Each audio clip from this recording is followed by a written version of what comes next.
Hey. What is going on, y'all?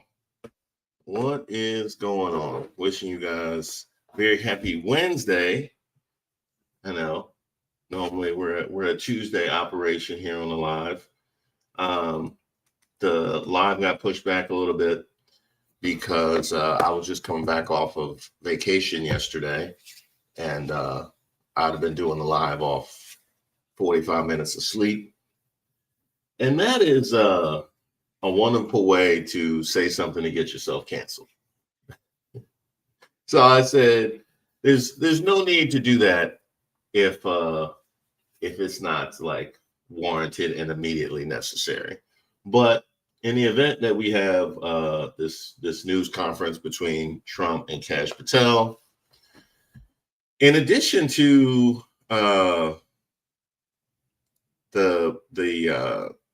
the Senate, I saw the Senate right now is having is in session talking about the shutdown and the firings that are being associated with the shutdown. So in light of those two, I thought it was an opportunity to do a live.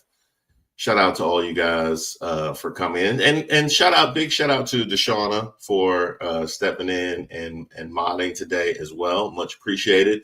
I see lovely Nola is in the house as well. I'll also say we got a video premiering tonight at 7 p.m. So be on the lookout for that. I just ran through it and uploaded it. I'm very excited for you guys to hear it. And in general, we might have a couple more night shoots. Might be more night shoots this weekend or this week. This week, there might be some more night shoots. So be on the lookout for that. Yeah, my barber don't work between Monday and Friday. So you come back on a Tuesday, USOL. So we just gonna be looking greasy until Friday. So I'm gonna shoot at night, you know what I mean, to try and keep it at least try and minimize just how trash it looks. Welcome to Sparkles. Shout out to you. Shout out all the way to Texas. I see Universal Token. Shout out. We got more love from Texas. DFW. Shout out to you as well. Good afternoon to you, Andrea, Miss Juicy. Shout out to all you guys. Shout out. One thing I do want to bring up in the meantime is somehow it is October 15th, and due to, I guess, the aggressive lack of responsibility on the part of the GOP and the blatant lack of accountability that the Democrats are willing to apply to the GOP, somehow it is October 15th. And we have had Representative Grijalva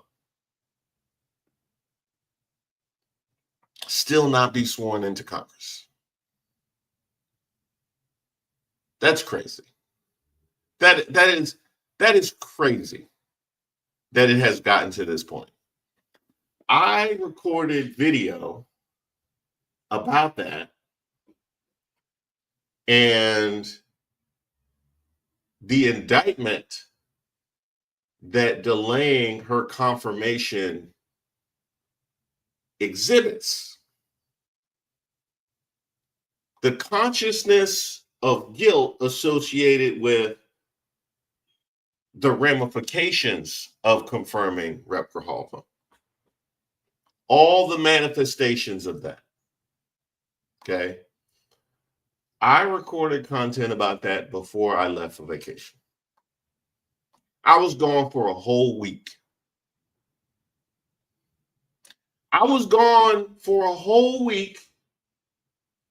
And I come back, and this woman still has not been sworn into Congress. That's crazy. That's crazy. The fact that that isn't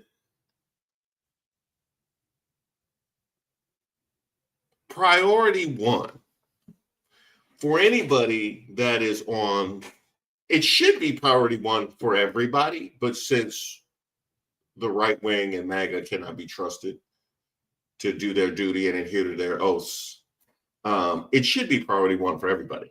But since apparently that's not a thing, for everybody on the center, on the left, it should be a bullhorn alerting people to the fact that the people of Arizona have had their voting rights completely stripped from them. Not to mention everybody associated with the coalition that she would join on the Democratic side of the aisle. So now we're talking about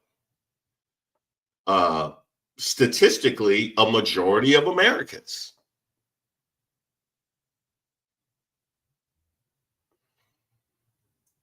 That's crazy. That's crazy that it's been allowed to get to this point. We have now, granted, it's not as if we don't have other things to talk about. Obviously, we have the shutdown. Obviously, we have the National Guard. We have ICE raids, and there's lots of other things to talk about.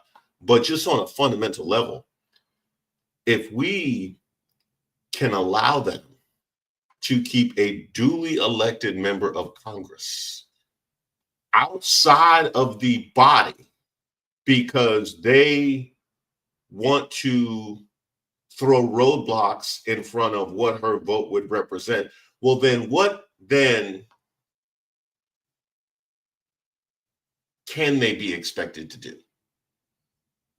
Because we've had a lot of conversations about, and I would, you know what, I'm gonna jump the point I was gonna make with another point, because we have some of these Democrats over here on the left that have been objecting to the louder members of their caucus, objecting to the Jasmine Crockett's, and objecting to the AOCs and the Al Greens, and well, we have a plan for the midterms.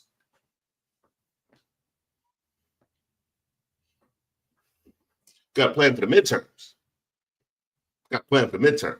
While we are sicking National Guard members into blue cities uninvited. And the point that bubbles up for me, specifically with regards to that, is the blatant violation of states' rights protections that the right wing always swears is foundational to their ideology and beliefs. Gone, right?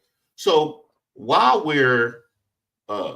he has been apparently empowered to utilize the military for his own political gain, to punish people that didn't pay for him. I don't know how that looks in the midst of an election cycle, but what I can tell you is, as much as we have to contend with voter suppression, as much as we have to contend with the Supreme Court right now grappling with the drawing of districts and massive gerrymandering, as much as we have to grapple with all those things on the front end, and of course, that is trusting the officials, the election officials, to do their duty while they're calling for the release of Tina Peters, because she was going to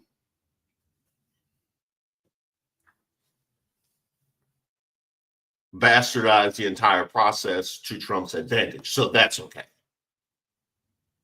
That's the message that's being sent, that's okay. So while we have to deal with the voter intimidation and the voter suppression and having to trust that these numbers will come out in our favor, now we have the Speaker of the House refusing to confirm people that have been elected. And I suppose it is far too much to ask at this point in time. In October of 2025, it is far too much to ask for MAGAs to imagine their reaction or to even think, ponder, or consider how they might react if the shoe was on the other foot. That's clearly far too much to ask at this point in time. As much as those are lessons that I'm imparting to my children that aren't in the first grade yet, apparently that is too much to ask. So what I am going to need then is for those who don't subscribe to that ideology, right? Those who, in fact, have been raised right and do have a level of responsibility, do have an adherence to the Constitution and this democratic experience that we call America. I don't know, patriots.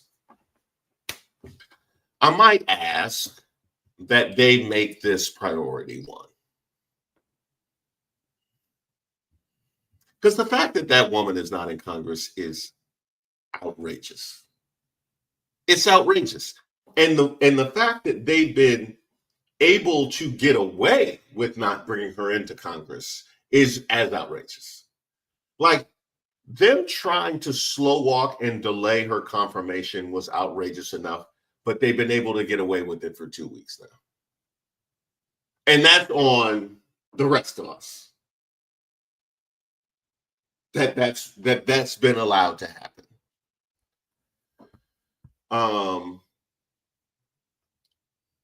I'm going to, while I wait for this press conference to start, I wonder if I should change the thumbnail and the title of this live if I'm going to be running it. I guess there's no need for me to do it yet. If they start going to the press conference, then I'll do it. And by the way, I'll be here. I'll be in the comments all while that goes along. Shout out to Creative Talent. Thank you. Much appreciated. While we wait, I would also like to bring up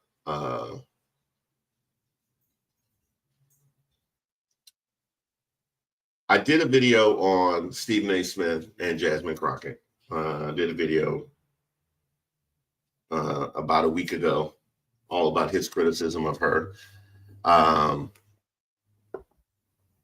And one of the things I would like to kind of add to the things that I said already. Is Jeffrey speaking again? And Jeffrey's getting it. One thing I would like to add, I'll go check out what Jeffries is talking about in a second. One thing I would like to add to the commentary that I made about Stephen A. Smith and Jasmine Crockett is I mentioned at the end of that video, I talked about how much more dangerous it is for him to be pretty exclusively critical of the Democratic Party while claiming that he's a Democrat and I would never vote for Trump. That's what he claims. Pretty much exclusively critical of the Democratic Party while trying to fly that flag. And the dangerousness of that position far outstrips one of, say, a Byron Donalds or a Wesley Hunt or somebody like that. Because when you wear the red hat and you stand next to Trump, then we know what it is. We know exactly what it is. But it's the people that apparently still have the ear of folks that are impressionable and maybe don't see the sum total of all of the things that you say. Your compilation of criticisms and how that lands on one side of the ledger.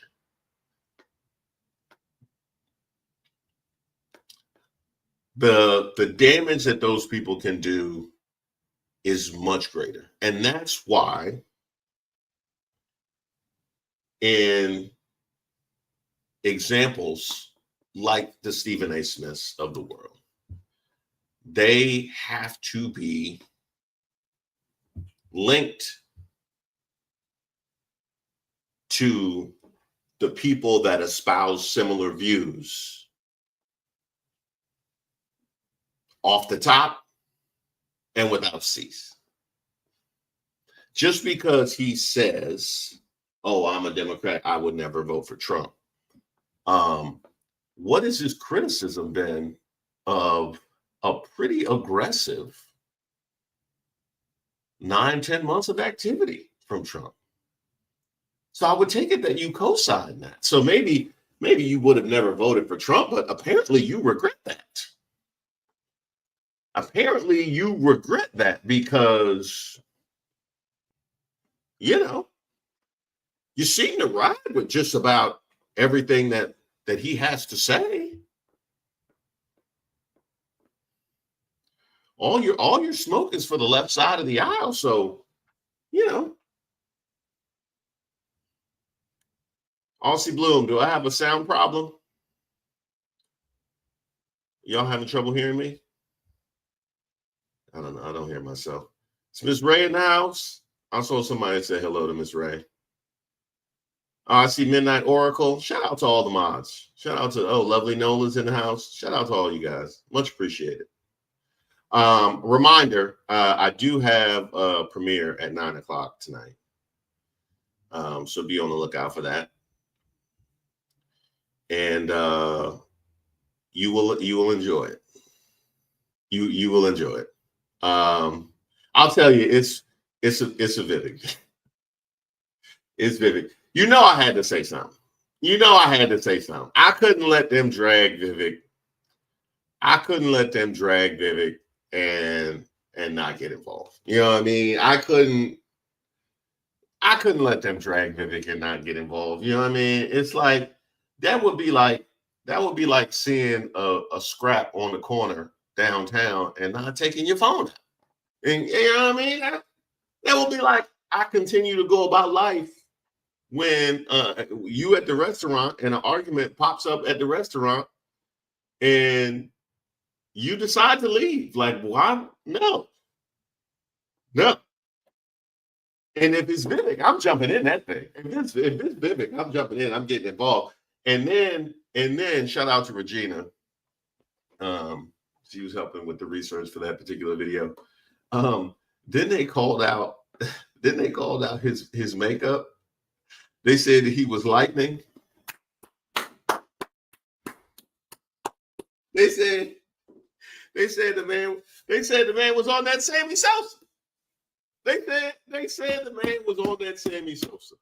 Oh snap! Hey Ellen?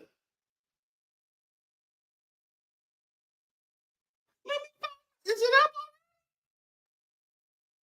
Is it up? She told me she was gonna put it up. I didn't know it was up. Is it up already? Jose said he needs to blend more. That's hilarious.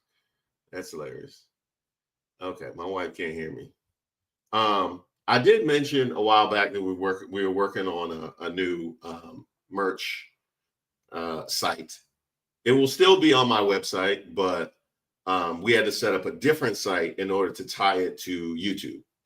So we developed a site to tie it to YouTube, and what we came up with was the People's Get Up. .com. So I think, hold on, let me check that out. The People's Get Up.com.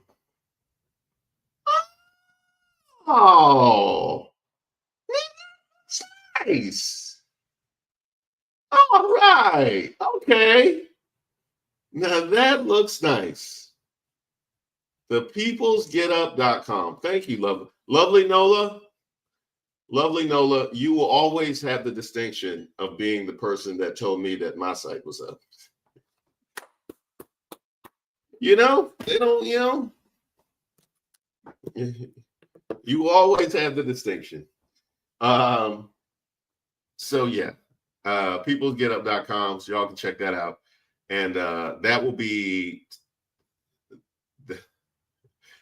tied to the YouTube. So you'll pretty soon you'll be able to see that on the YouTube.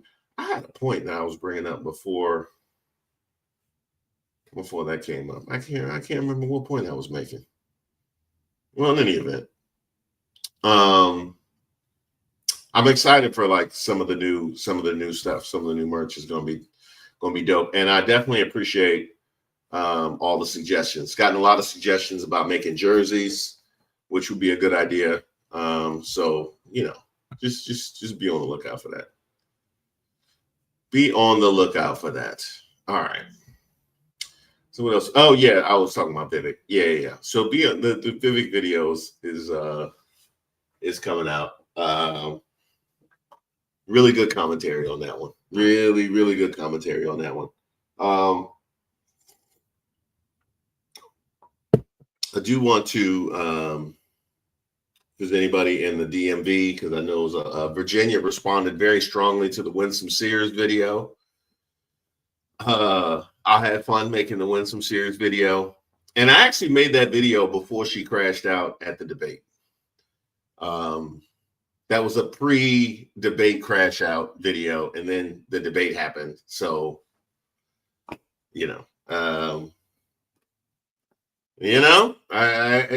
almost like you think somebody's a little bit off, and then they have a very public meltdown, and you're like, oh. So apparently,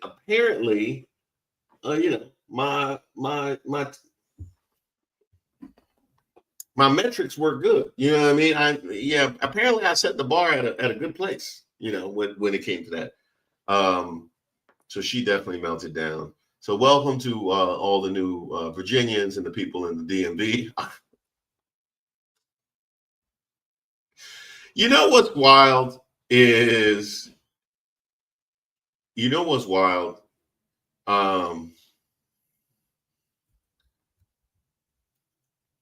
we learned with Mark Robinson that it doesn't matter what you do, you will still get like 40% of the vote. I'm pretty sure Mark Robinson got like 40% of the vote. I'm pretty sure he still got like 40% of the vote. This man talked about abortion because you didn't keep your legs closed. This man said some people need killing. This man talked about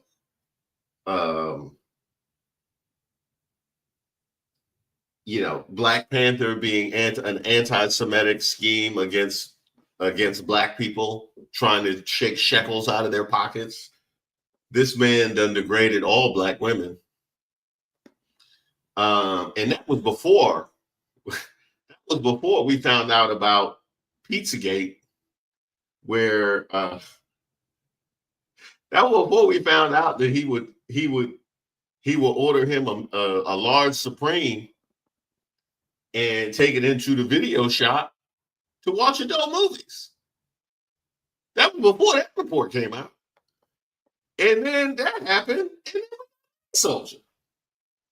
And then we got Mini Soldier talking about his comments on the message board. It's almost like a sketch. Mark Robinson was basically a sketch. Oh, Nikki, you know about Mark Robinson? I got a lot of Mark Robinson content. Don't worry about it. I got a lot of Mark Robinson content. So you should look up, go to my page and look up Mark Robinson. Just saying, Senate fails to find agreement to end shutdown on 9th try. Hello? You got an order. I got an order to what? On your new website. On People's Get Up? Uh-huh. Did you hear me calling you? Oh, I heard you say it. Yeah, well, Lovely Nola said that, put the link, and I was like, I didn't know that was up. Yeah. So I was calling you to see if it was up. Yeah. It's up. It just got to connect it to your YouTube. That's what I'm struggling with. Oh, so it's up. It's just not connected to YouTube. The website okay. Hasn't been working. Yes. Okay. All right. Yeah. Thank you. Okay, my wife says thank you to whoever ordered. Shout out. Shout out. Yeah, thank you. Take Lee's suggestion, the Mark Robinson content. You know, once I make several videos about a particular topic, then I feel like I'm in the story. You know what I mean? Then I feel like committed, like I feel committed to the story, you know. So we was on Mark Robinson early, and I think I made at least two Mark Robinson videos before Pizza Hut turned state's evidence. Before Little Caesars told their story, I was already on Mark Robinson. So I was a couple videos in before Pizza Bowlies.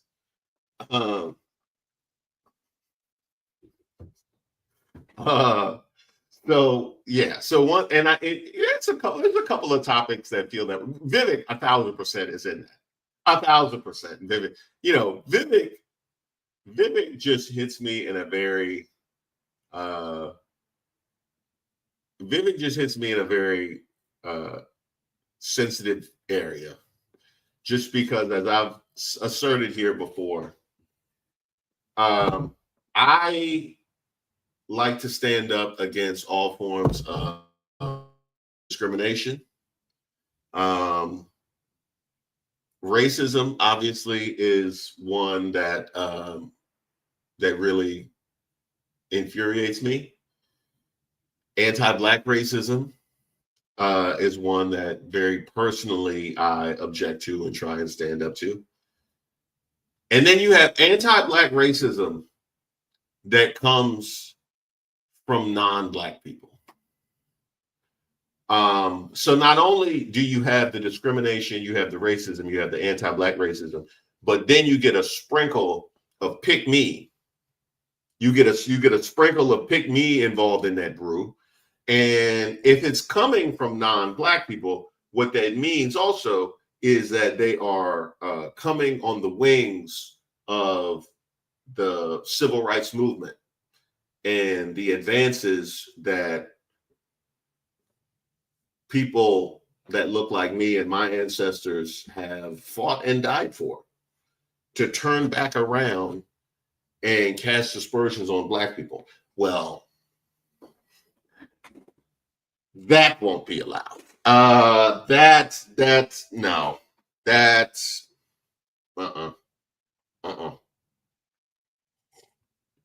never that,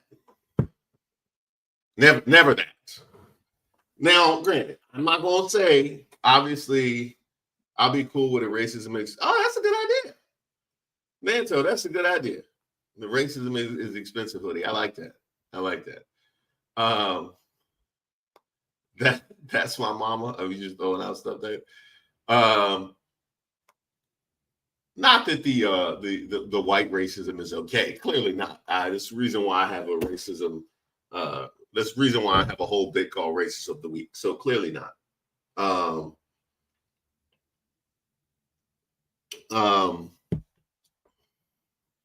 But it's the racism.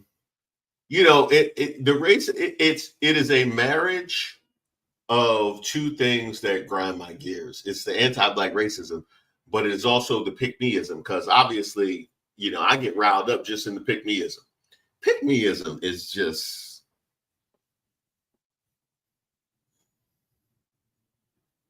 it's just gross. You know what I mean? It's just in all forms. In all forms. You know what I mean? Like, really, the origin of pick-meism, in my mind, has to do with interpersonal relationships. You know, when people make apologies for being mistreated, or in some cases sign up to be mistreated after seeing the behavior. You sign up to be mistreated. That really is kind of like and it's always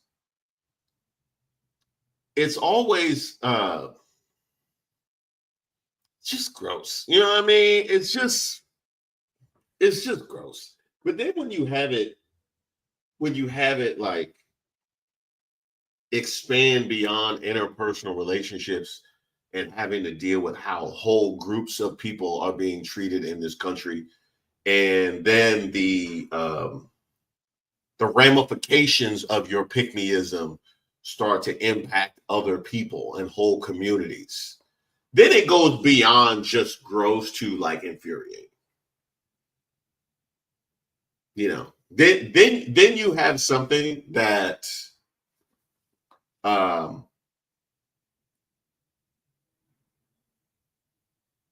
cannot allow to go unaddressed and undenounced at all times.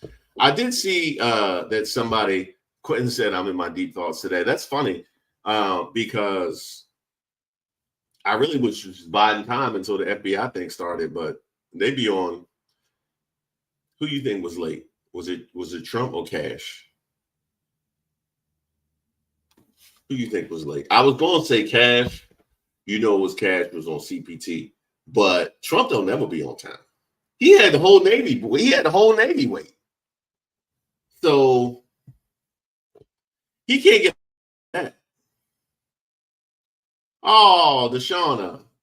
Thank you so much. That is so nice. I very much appreciate it. Shout out to Deshauna for coming in and you know, next we playing Next Man Up as Miss Ray is on vacation. Before I forget, I did want to do a rest in peace to D'Angelo. I got that news yesterday. Very sad to hear that. Obviously, D'Angelo is somebody whose career I very much remember from beginning to end. You're my lady, you're my lady, and of course, who cannot remember How Does It Feel? I very much remember How Does It Feel because I believe when that came out, I was in junior high school. I think I was in junior high school. And I always, my whole life, I had the bird chest. So obviously, what y'all got going on, StreamYard? What y'all trying? Oh, because of my singing? Brown sugar, baby. Maybe because my singing, StreamYard objected to my singing. My whole life I've had the bird chest, and so if I have it now, you know I had it in junior high. So I remember when How Does It Feel video came out, and I remember when the girls who I was trying to get to find me attractive, you know, as a prepubescent 7th grader that had the bird chest. I remember trying to talk girls that had seen D'Angelo's How Does It Feel video into this alternative. I remember the realization that them seeing D'Angelo's How Does It Feel video was going to delay, you know, my romantic pursuits for at least 2 to 3 years. You know, he knocked me back. He knocked me back. He did. He knocked me back. I think I would have, I probably would have advanced, you know, I feel like my maturity was delayed because of the How Does It Feel video, you know. What are you going to do? You know? What are you going to do? I remember watching that video being like, that must be nice. You know, that must be nice. That must be nice. You know, if that's what I had, that's what I would do. You know,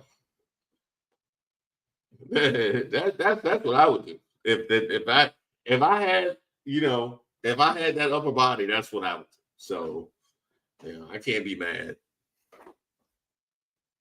Melissa said flat chested is worse than bird chested. Well, I can't speak to that. I can't speak to that. I mean, yeah, I'm just gonna leave that. I'm gonna leave that alone, Melissa. Now I don't know. I've always been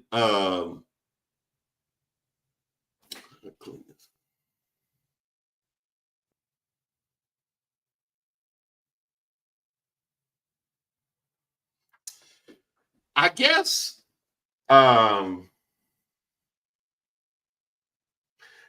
when you grow up, and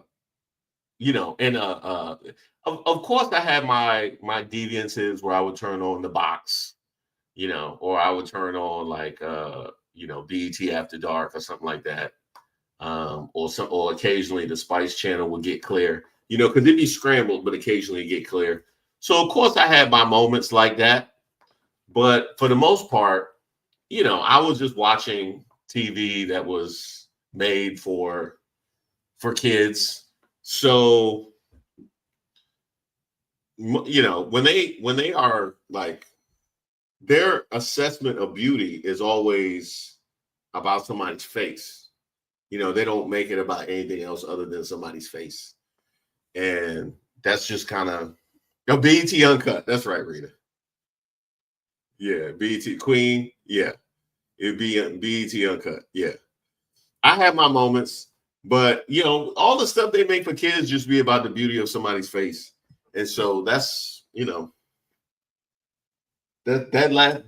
went a long way. That being my foundational understanding of beauty went a long way.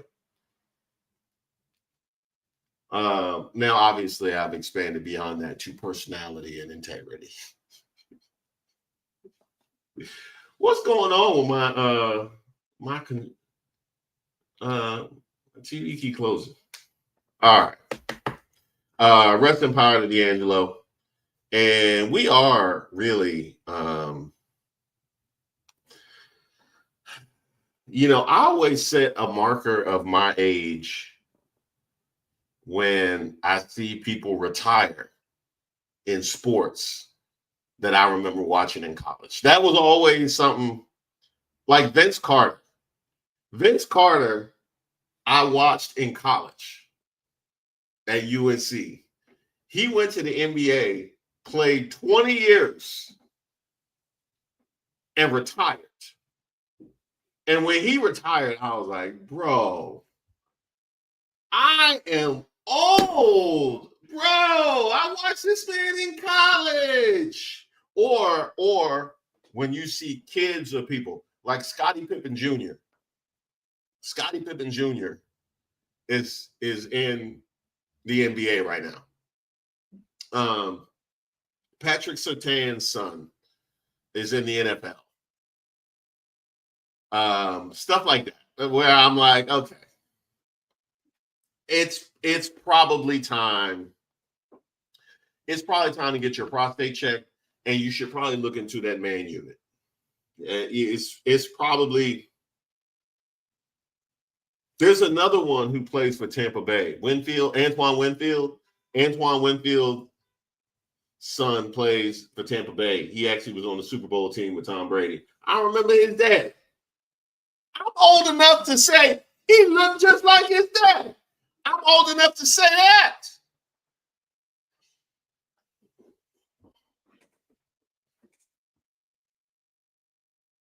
I'm old enough to say he looked like his daddy. I'm starting to think I might be out of my prime. I think I might be out of my prime. I think when you could say yeah, Charles said Unc. Yeah. Yeah, that would be Unc. Roberta, when is your birthday? October 22nd. October 22nd, that wonderful day. I'm Libra on the cusp of Scorpio. Libra on the cusp of Scorpio. And I do have some Scorpio tendencies. I ride hard with Libra when it comes to the balance of things, but I do have a lot of Scorpio tendencies for sure. Lord, Larsa Pippen will be dating one of Junior's teammates. I think she already did. Oh, Lakia, she already did. She already did. Yeah. We've crossed that bridge. We've crossed that bridge. Welcome, Deborah. Welcome, Deborah. And I see Wendell is a Scorpio as well. Shout out to all my Scorpios. I've given the Libras a lot of love. I'm gonna have to give the Scorpios some love too, since I rep both of them. That's true. Great example. Great example. Shador Sanders. Now I can at least say, because I said when I remember people in college and they retire, or when their kids play in the NFL or NBA, when their kids play. When you get the people that I remember in college watching their kids, I haven't crossed that bridge yet. I haven't crossed that. I don't remember Deion at Florida State. No, I don't remember Deion at Florida State. So at least, yeah. That's gonna be a sad day. When it's somebody I remember in college watching their kid go, then it's over. Then it's over. You know what I'm gonna do? The day I see somebody who I remember in college, their kids go pro, I'm gonna buy a Kangol that day, and I'm never gonna take it off for the rest of my life. I'm gonna buy a Kangol and I'm gonna wear it for the rest of my life, and some hard bottoms. I'm gonna buy a Kangol and some hard bottoms, and maybe some pleated pants, like some big wide pleated pants. And then I'm gonna get I'm gonna go get a bunch of vests. I'm gonna go get a bunch of vests, and then I also probably should invest in some more cologne. I have a lot of cologne, but I have it to use in a reasonable amount. I want it to I want it to be, pungent. Yeah, I want it to announce, Good example, Marvin Harrison's son in the NFL. I do not remember Marvin Harrison in college.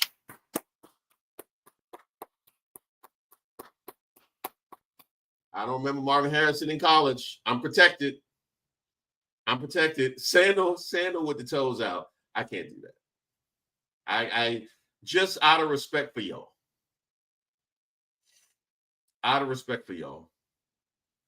Welcome. Shout out to Holland. Thank you. It is so cool to be able to connect with people, all over the world, which is Drakkar Noir. I remember Drakkar Noir and Cool Water were the first colognes that I owned. Yep. Drakkar Noir and Cool Water. Rodney says, I remember Marvin Harrison at Syracuse. You better get that Kangol. You better get them pleated pants. Make it happen.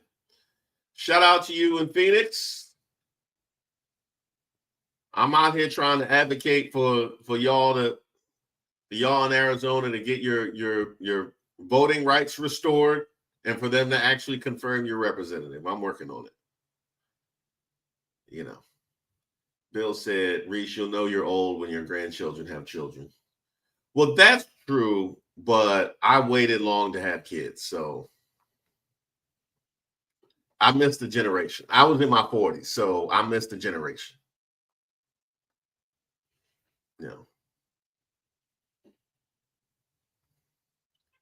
Randy Moss's son was in the NFL. Well, Andre, I didn't see him. Oh, no, who was Randy? Was Randy Moss's son?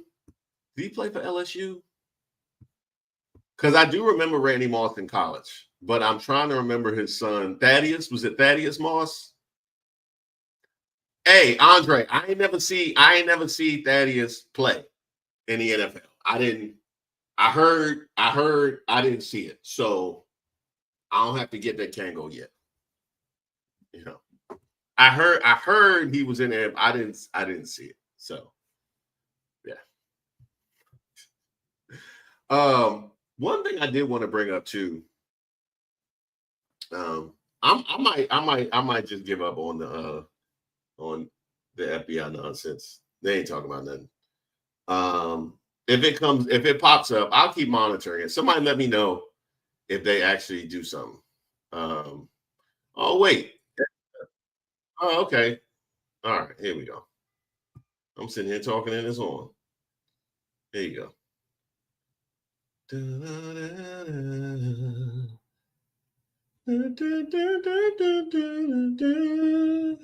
Task force has been incredible. And the Make Memphis Safe Task Force is having very similar results. It's much earlier, but we've been there for a week and a half, but I'm hearing the results are pretty incredible, and you'll hear about that. They're mobilizing more than 20 federal agencies for the largest law enforcement operation targeting violent criminals in American history.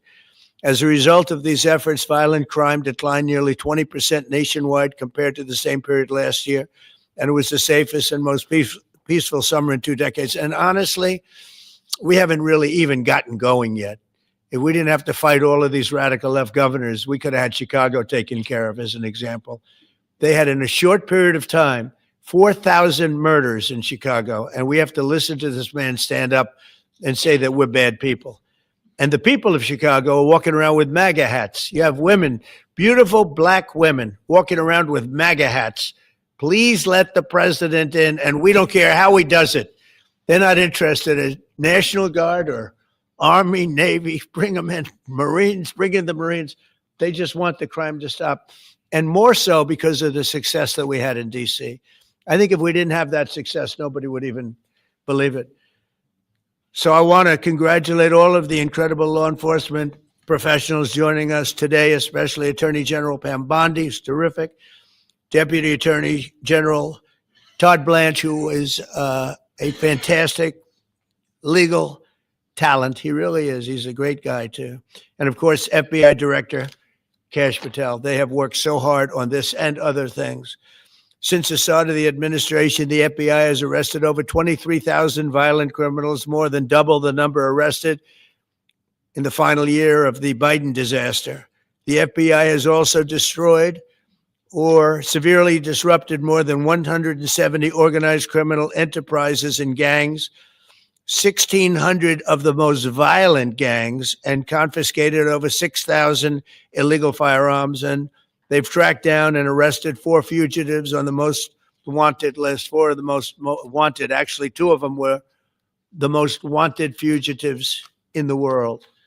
There's still much more work to be done, which is why the FBI continues to work alongside the Department of Justice, the Department of Homeland Security, and the Department of War to defend. And Pete Hegseth has been fantastic, by the way, on this too, on other things, but on this too, to defend law and order and combat violent crime, arrest illegal aliens, and make American cities the safest in the world. And when I campaigned, I talked about crime, but I never knew that we were going to get into it like we did. You know, I mean, I used to watch these cities with the murders.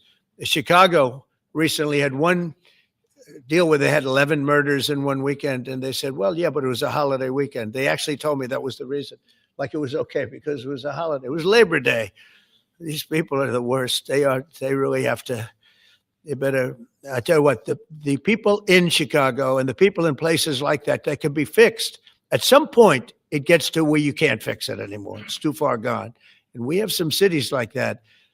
But these are great cities that can be fixed. I'm going to be strongly recommending, at the request of government officials, which is always nice, that you start looking at San Francisco. I think we can make San Francisco. There's one of our great cities 10 years ago, 15 years ago, and now it's a mess. And we have great support in San Francisco. So I'd like to recommend that for inclusion, maybe in your next group. You'll get great support. Every American deserves to live in a community where they're not afraid of being mugged, murdered, robbed, raped, assaulted, or shot.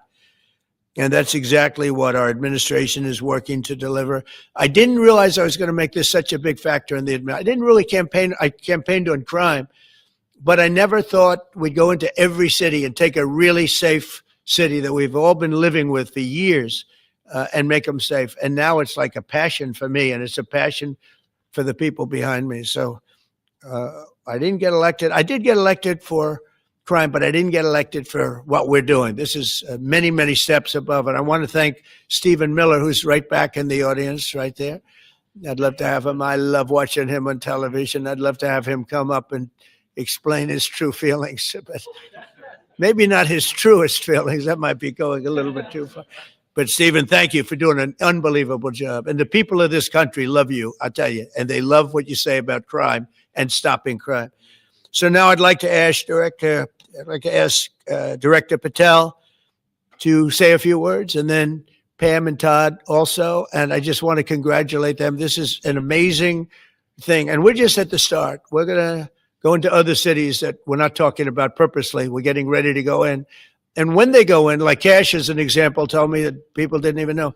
5 months ago, they went into Chicago and they started doing a lot of work in Chicago. And we brought the numbers down a little bit. And, but that really was just preparatory work for what we're going to do with the surge. We're going to have a surge of strong, good people, patriots, and they're going to go in, they straighten it all out. So a lot of these cities we're already working on, but we don't do it with a big flavor.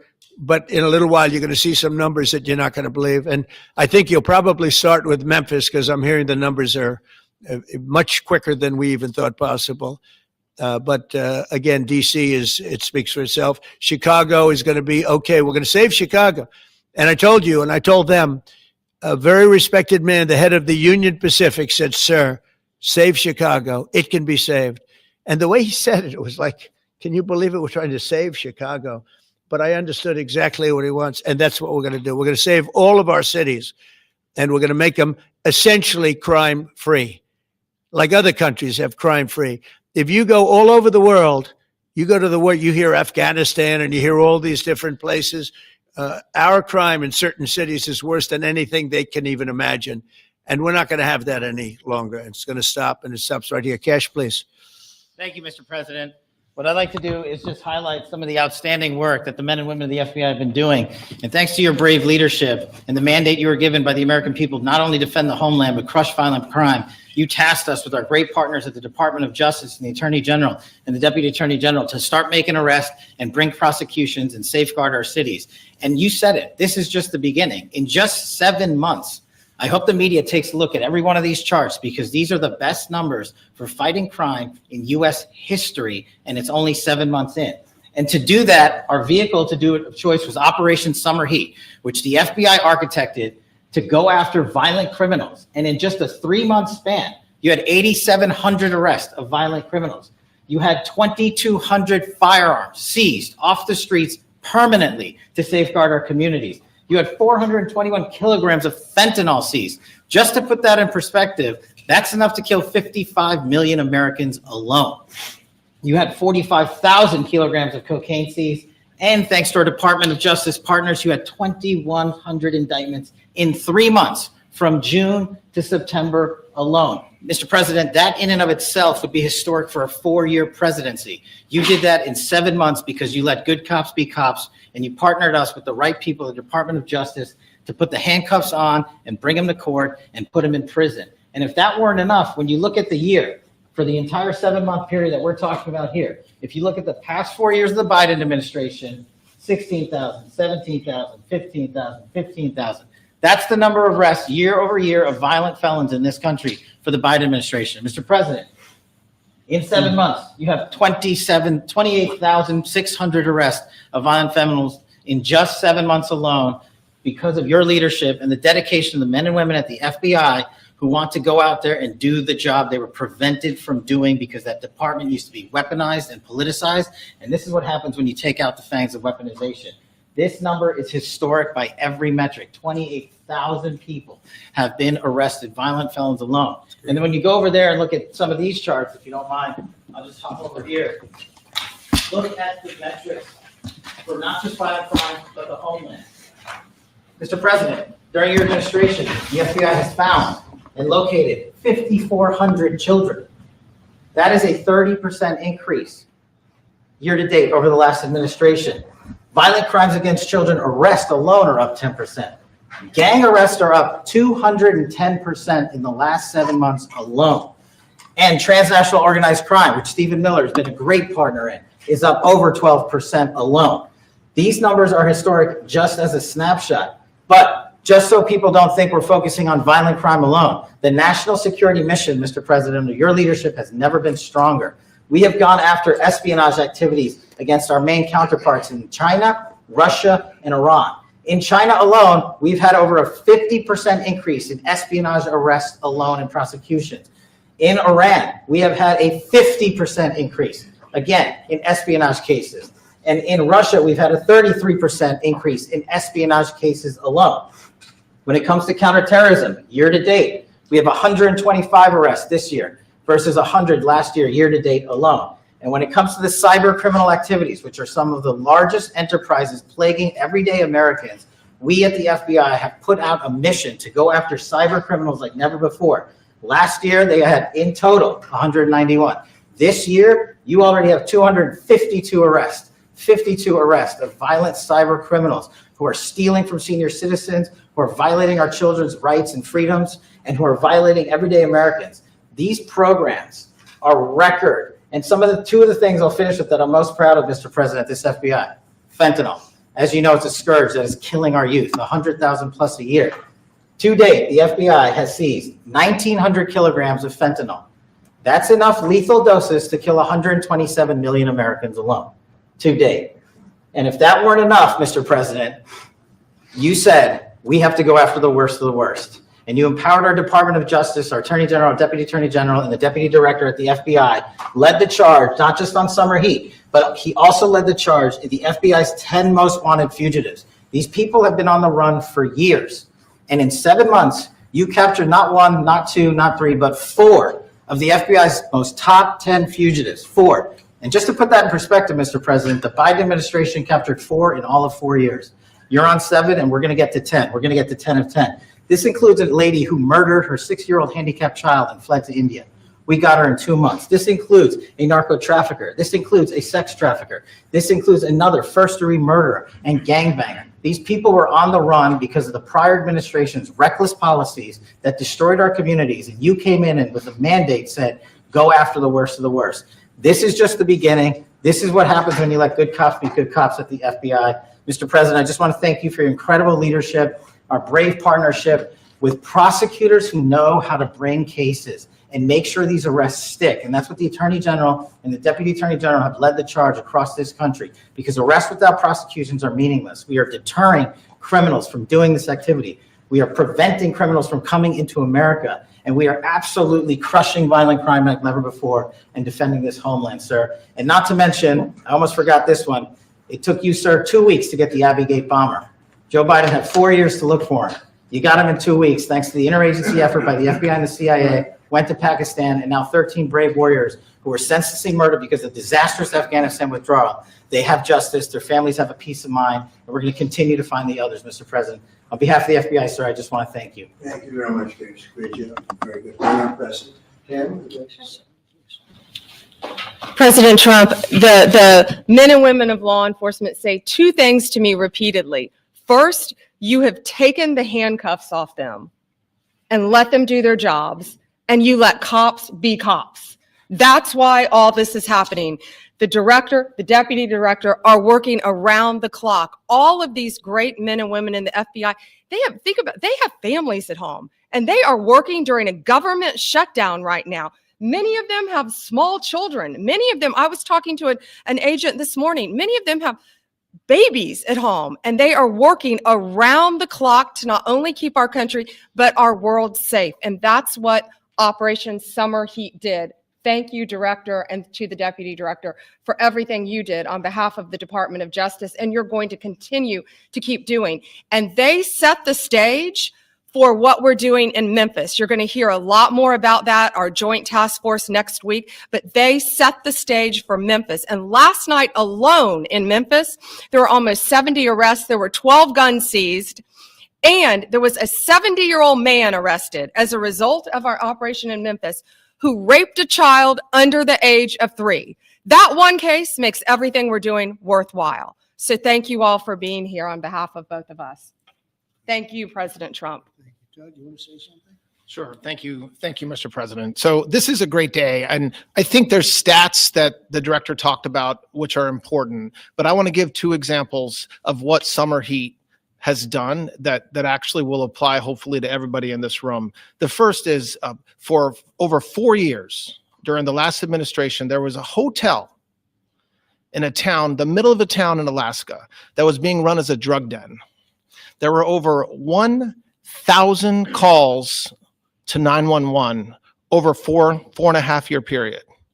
There were multiple violent crimes, drug dealers, overdoses, and murders at this one hotel, ruining a community. Summer heat went in there. It's not only arrested all the participants that were controlling the hotel, but seized the hotel.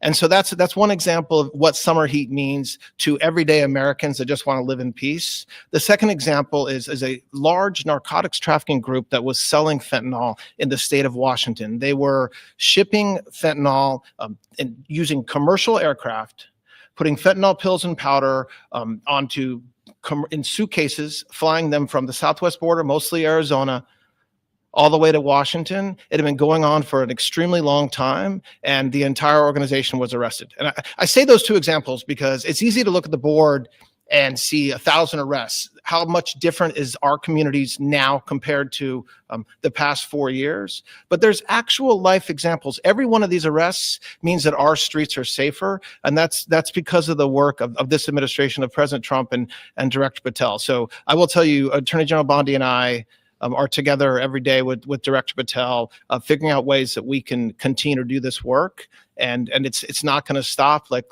the Attorney General said, and like the President said, this is just the beginning, or phase 1, or a start, whatever you want to say, but it will continue on. So thank you, Mr. President, and thank you very much, Director Patel. And Mr. President, just one last thank you from the men and women at the FBI. You found a way to get these individuals paid during a government shutdown, our 1811 agents. So on behalf of the FBI, it's a great debt that we owe you, sir. They're now allowed to pay for their families, so thank you. And the military. Good. That's right. Thank you. Okay, thank you very much. Any questions, please? Brian, go ahead. First of all, I know the feedback I'm getting from the American people, but they want to say thank you. Law and order is not an option in this country. It's a mandate. So I know the American people, thank you for that. In terms of the guns that have been taken off the street, do you have a number of how many guns were taken away from someone that had a prior felony or a previous crime, that perhaps we can prosecute that? Because I know that wasn't the case under Joe Biden. We don't take guns off the streets of people that are allowed to have guns. So every gun that we're taking off the street is because it belongs to somebody who is not allowed to have it. Could be a felon, could be somebody who hears illegally. There's all sorts of conditions. But if there's a gun taken off the streets by the FBI, it's because the person who has it is not allowed to. It's not somebody who's lawfully allowed to have it. So every single one of those guns were taken off of people that aren't allowed to have them.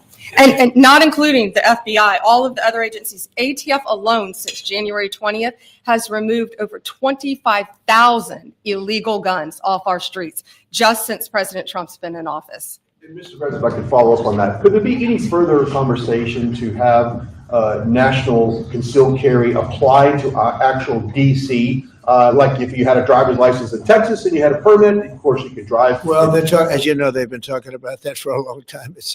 It's an interesting question. A lot of people feel strongly both ways, but we are talking about that, Brian. Thank you.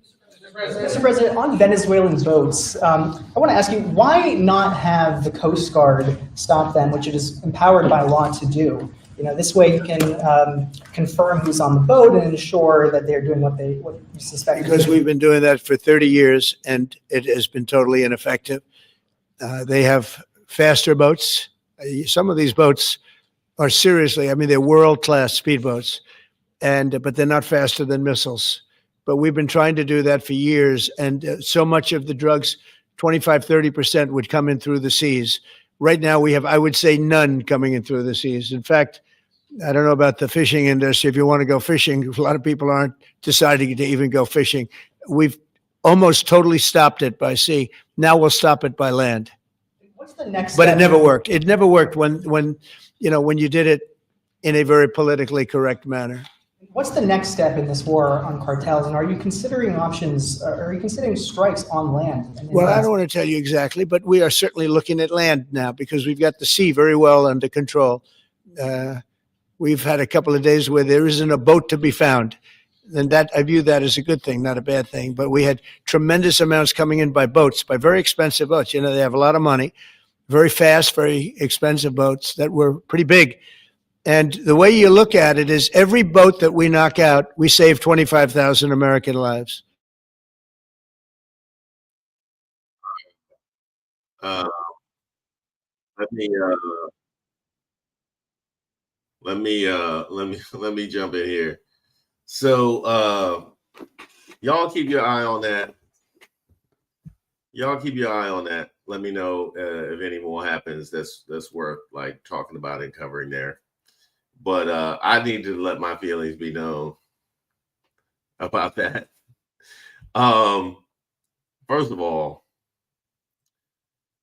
the glazing was wild. I mean, come on, the glazing.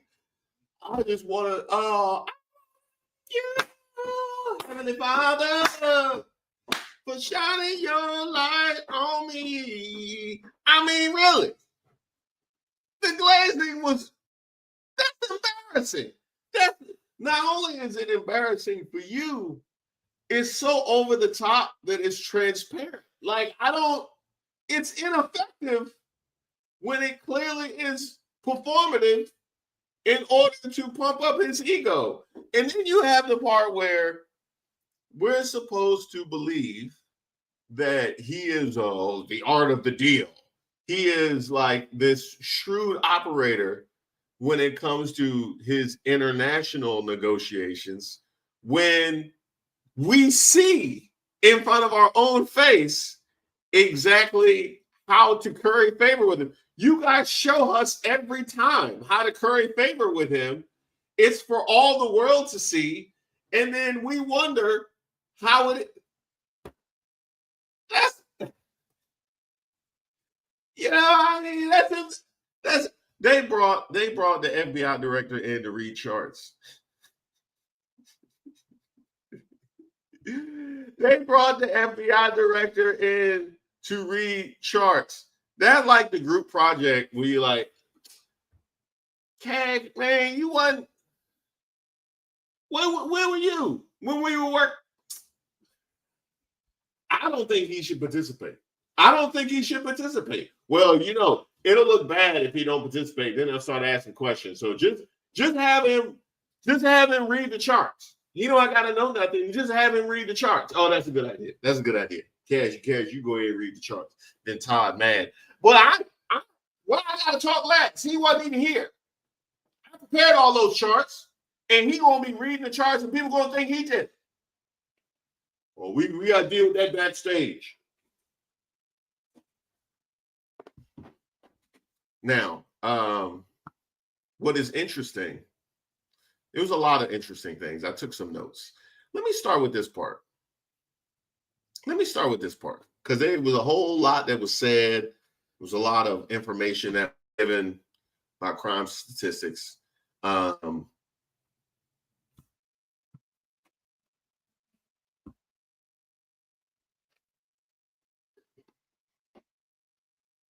Once you give a blanket pardon to the J6 defendants, it's a wrap with you in crime. Like, I don't, we're done.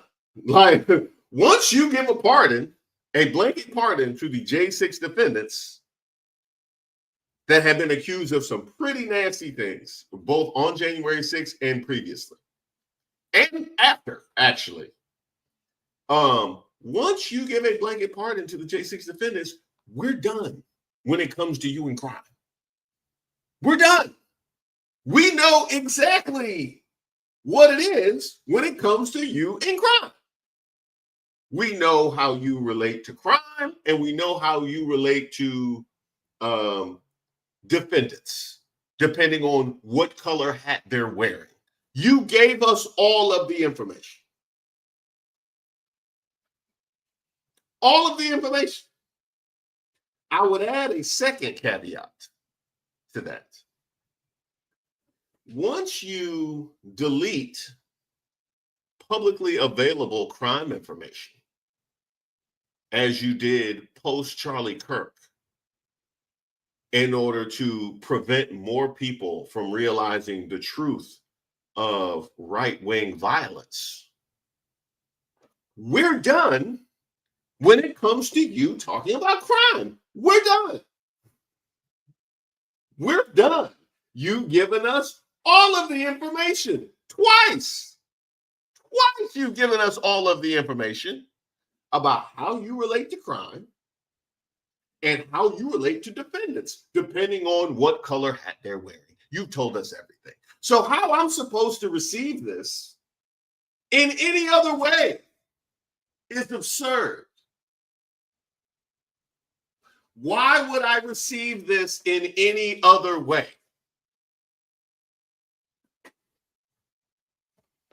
It would be like if you came home and you heard, I'm gonna date myself now. I'm gonna date myself now. It'd be like if you came home and you heard an answering machine message from another man setting up a date with your wife. Okay, and you came home and you played it for her, like what's going on? She destroys the answering machine and the phone. Destroyed. And then proceeds to go on a long diatribe about her love and dedication to you. Why would I listen to this? Why would you have destroyed the answer machine and the phone if that supported everything that you said? Like, what? That's what they did. They destroyed the answer machine and the phone, went outside, got a ladder, climbed up, and cut the phone lines. And want to keep telling us about their dedication and love. Like, that's absurd. That's absurd. But that's what I'm being asked to swallow. That's what I'm being asked to swallow. And the insanity that, because this is just elementary level connecting the dots. This is kindergarten level connecting the dots. The fact that more people don't, this is obvious. They did it for all the world to see.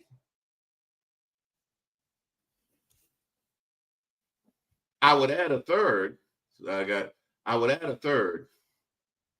Because they were talking about crimes and stuff people been accused of. Well, I know a case. Who was that trafficker out of Florida? He was out of Florida. Yeah, I know a case with this guy out of Florida. I think he passed. I think he passed under mysterious circumstances. He passed under mysterious circumstances, but he ran an enterprise, and it's a lot of people underneath him, you know, that you could get. And I think his co-defendant, still in jail. So yeah, I think it's a gang of people. It's a gang. If you want to put up some arrest numbers, that's the one right there. That's the one right there. So yeah, that's crazy. You want me to believe your dedication to cutting out crime when you release the J6 defendants. You have eliminated publicly available crime data, and you refuse to release the Epstein files. You have a whole press conference talking about all of the things you have accomplished when it comes to cutting down crime.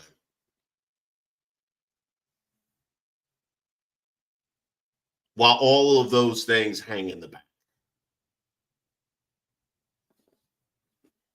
I feel like we live in the world of the upside down. I really feel like, and credit to CNN, because I was waiting on CNN to run it, and they never did.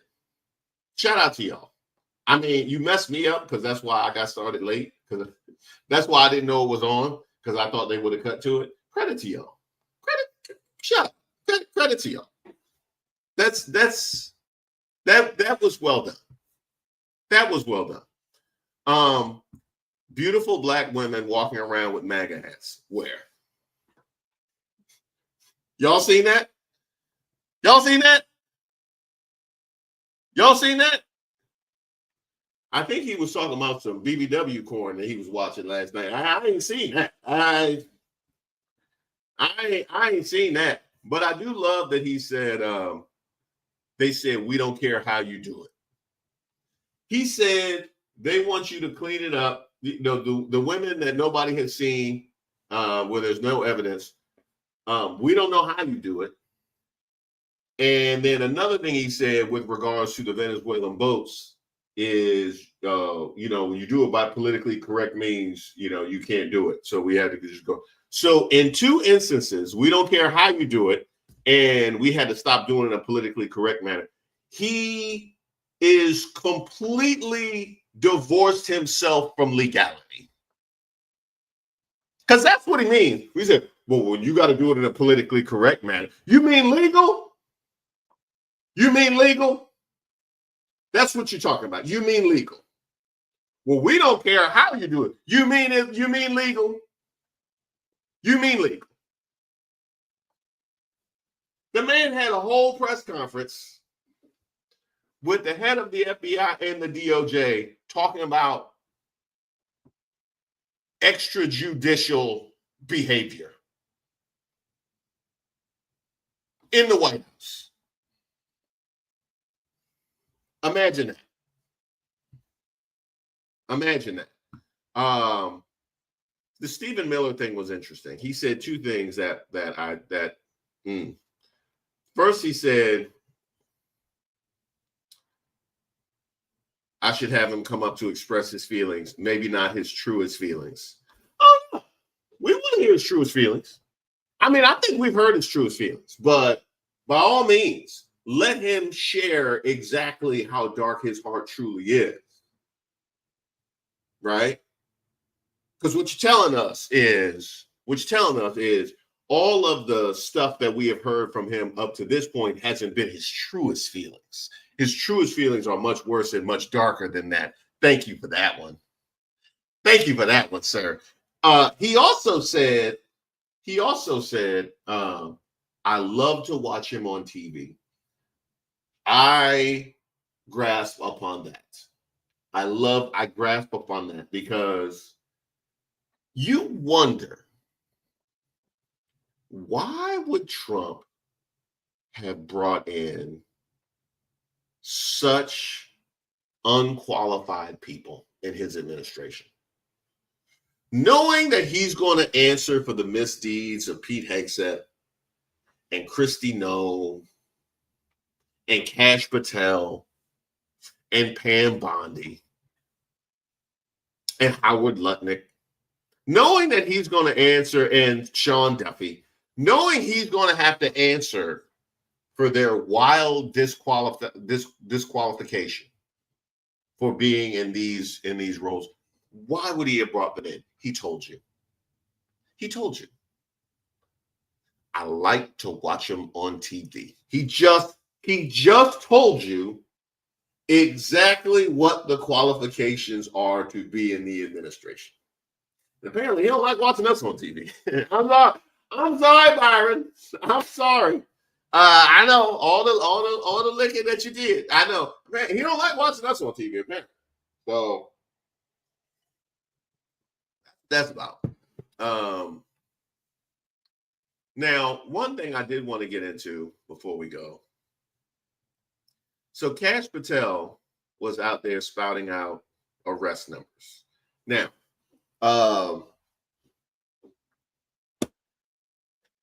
as a lot of you guys know,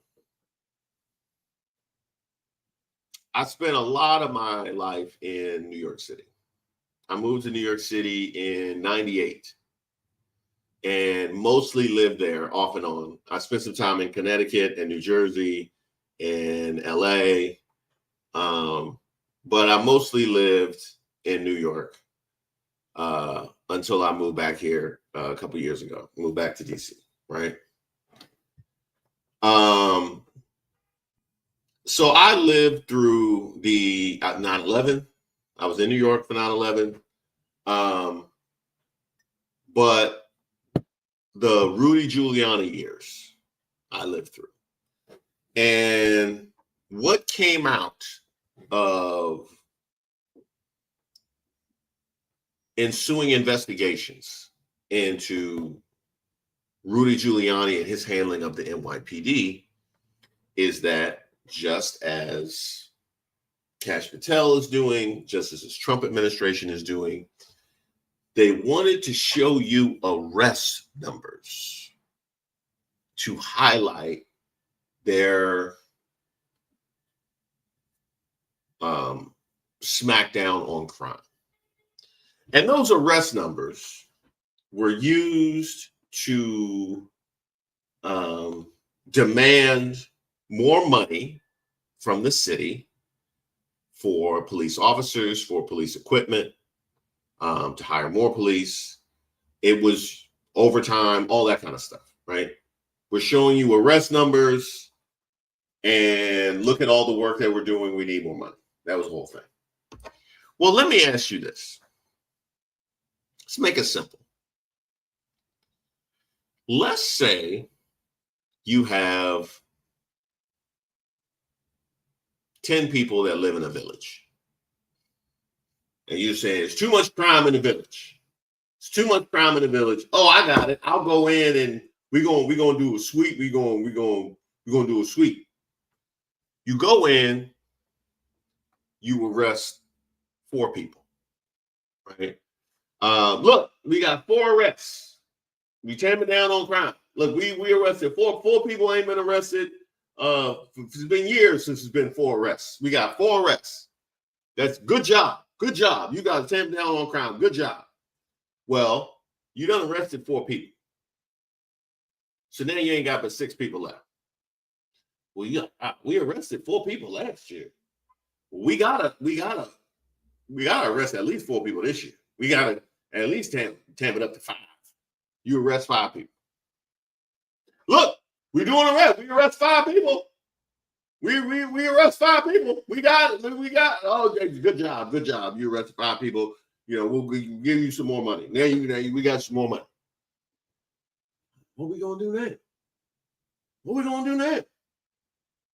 A couple of the people that got out yet. A couple of people, 3 of the people got out. So now it's 4 people, but 3 of them literally just got out. Well, we gotta arrest. You know what I mean? We can't come with less arrests. Than that was the situation in New York City. Because if in fact you are effectively going in and investigating crime and making that a priority, not only would that serve to remove the criminal element from the community, but it would also be a deterrent to people who might become a part of the criminal element. In other words, if you are effective in fighting crime, arrests go down. They don't go up. I find it fascinating that they want to throw an explosion of arrests as evidence of them fighting crime when all available evidence and statistics were that crime was on the decline already and had been for quite some time. That's number one. Number two, you're giving me arrests. How about you give me convictions? And not the convictions because people were in jail on trumped up charges and hadn't had their day in court and just did a plea to get out, because that's what happened in New York City. They would go in, do the sweep of arrests. Lord knows how long the process takes and the wheels of justice to turn for people in a massive city like New York City. So you're sitting in jail on some trumped up charges you know are BS, and then they press you, well, if you plead, you can go home tonight. Now you got a conviction on a plea for some nonsense because he wanted to go home. That was actually standard practice in New York. And we heard Trump previously. I don't know if you saw, there was video that I think he was being interviewed, and he was asked about people going through the criminal justice system, and he talked about how, well, people can't go to court. What do you mean? What do you mean? People's right to having their day in court. Well, everybody can't. We can't do that. He said that. He said that. Now, that is factually correct. That is factually correct. Our criminal justice system cannot handle a massive amount of defendants, especially in a place like New York. But our criminal justice system cannot handle a massive amount of defendants demanding their day in court. It's only operational if these pleas are utilized judiciously. But it was never supposed to be a thing where you actually weaponize your need for plea. You're adding to the bulk and the backlog of the criminal justice system to get pleas, to amplify your numbers of arrests and convictions. You tell me what happened in these cases. You tell me what happened in these cases.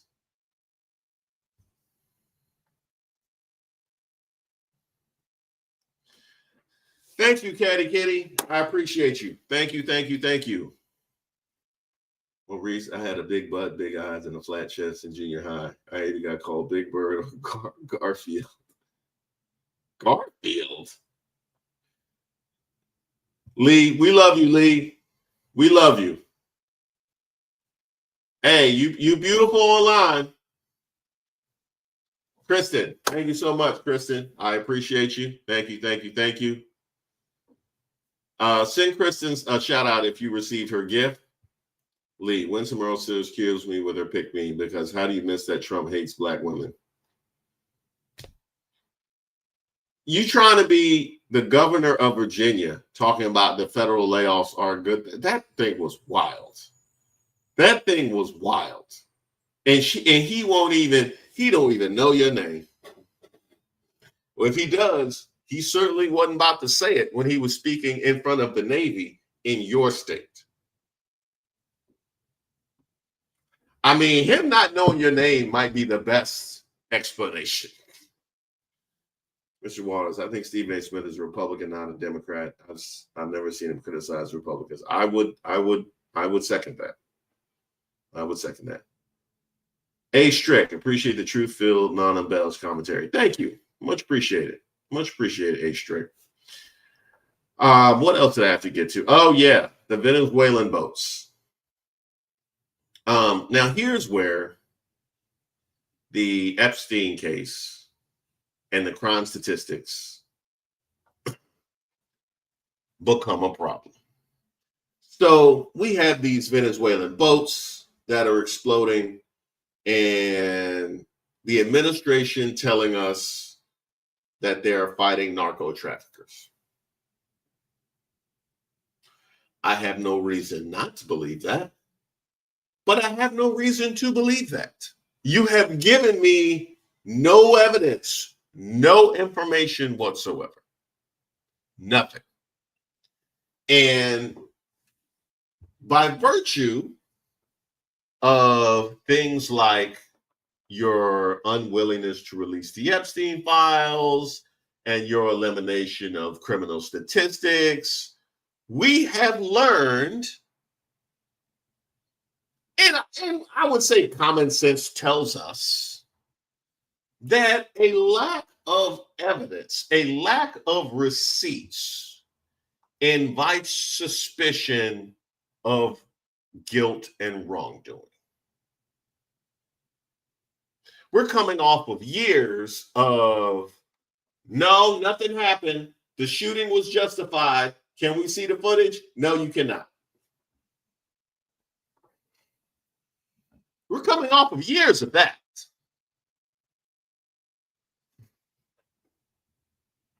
Well, how about you release all the transcripts and all the body cam footage, and then we can clear all this up? Nah, we good. We good. We just trust us. It was all, you know what I mean? It was all good. It was all good.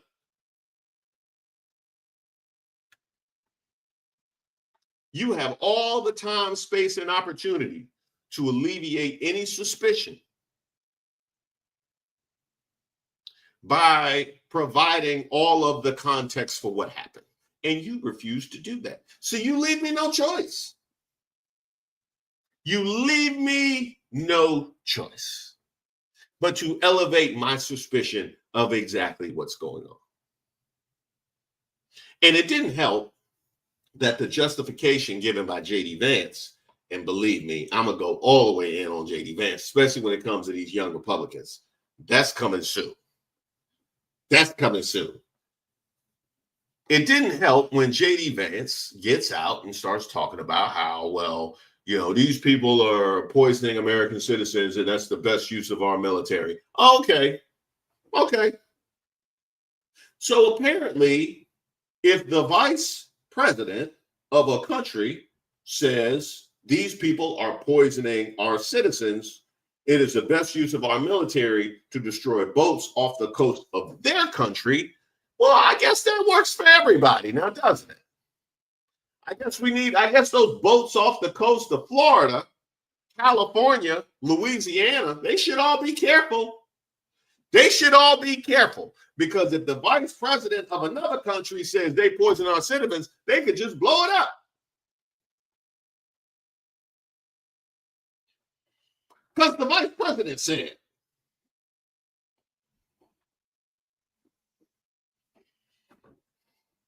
That is what you have invited by virtue of you playing fast and loose with evidence and receipts and refusing to show your work.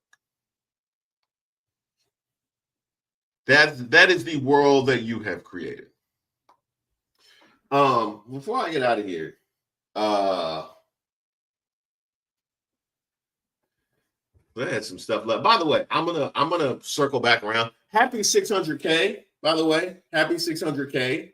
I'm gonna do a members live probably this weekend, so be on the lookout for that. I'm gonna put a poll out for when you guys want to do the members live. It'll probably be this weekend, but we will do a celebration of the 600K. So it'll be another live. Look out for that. But one of the things that that I'm going to talk a little bit more about is I saw Uncle Scottish had a comment where he talked about, shout out to you, Uncle Scottish. I couldn't pull it up because they were talking, but he talked about how Trump is trying to move FIFA games to red states. Talking about the World Cup coming to the United States and Trump trying to reward red states with FIFA games, right? Which doesn't shock me at all that he would try and do that. We've seen what he did with Space Command, moving it to Alabama, right? Well, that actually kind of reminds me of a comment that I had about farmers. Because the video I put out yesterday was about the farmers bailout, but I put out one about 2 weeks ago when they had that meeting in Arkansas, and that went viral about the farmers asking for help. And one of the things that I said was a lot of people are poo-pooing that Trump would bail them out. And I understand why they would do that, because it seems to work in the favor of the billionaires for these farmers to go belly up. Also, he doesn't need the farmers anymore. He doesn't need their vote anymore. So, you know, it seems to not be in his best interest to bail them out. At the same token, from a political capital standpoint, you certainly don't want a critical mass of white folk in the heartland complaining about how they have been left with a bill of goods. In this case, a bushel of crops. That looks bad. So I said, wouldn't necessarily poo-poo that he might bail them out. Because these are the kinds of people that he would bail out. These are white folks in middle America who voted for Trump. Now, granted, he's not going to bail out all of the MAGAs. It's far too many of them in FAFO season for that. But if there's a specific sector of MAGAs that's struggling and it's causing a PR problem, well, then that then would be worth taking care of, especially when you can do it with federal funds that comes from everybody.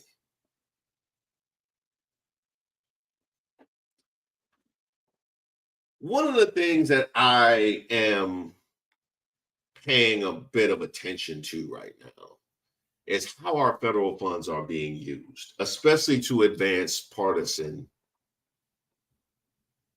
purposes. Because I'm seeing, talking about that project in the Pacific Northwest that got pulled out, that was going to link Oregon and Washington and Montana, a couple others. There was some red states in there too. I just saw Caitlin Collins talking to the governor of Montana all about how it got pulled, but it was mostly going to affect blue states.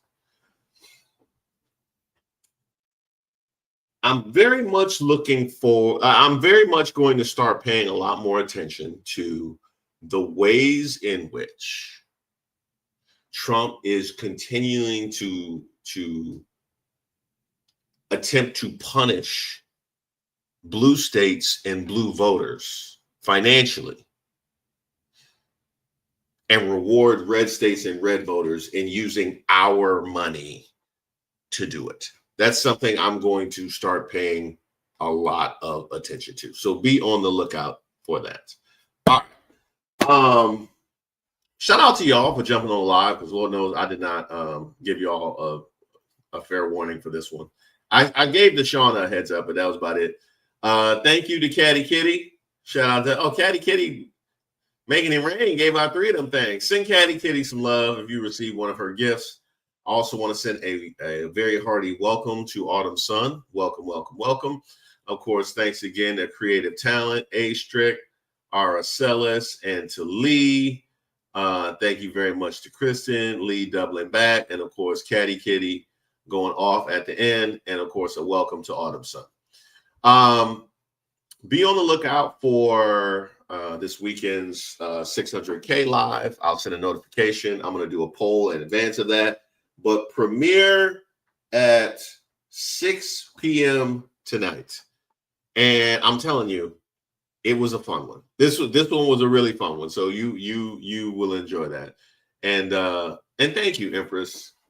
Thank you. I appreciate that. I did see some love earlier for my Nipsey shirt. I appreciate that. All right, I'll see you guys for the premiere tonight, and we will end this as we always do. Oh, shout out to all the mods too. Shout out to all the mods. Midnight Oracle, Roberta, Kristen, lovely Nola, who told me about my own website, and of course Deshauna. Much love out to Deshauna for coming in and managing everything so beautifully. Much appreciated. Thank you all to all the congrats on the 600K. I see you. I see you, Sha Money. Much appreciated. And we will end as we always do. Soak your feet.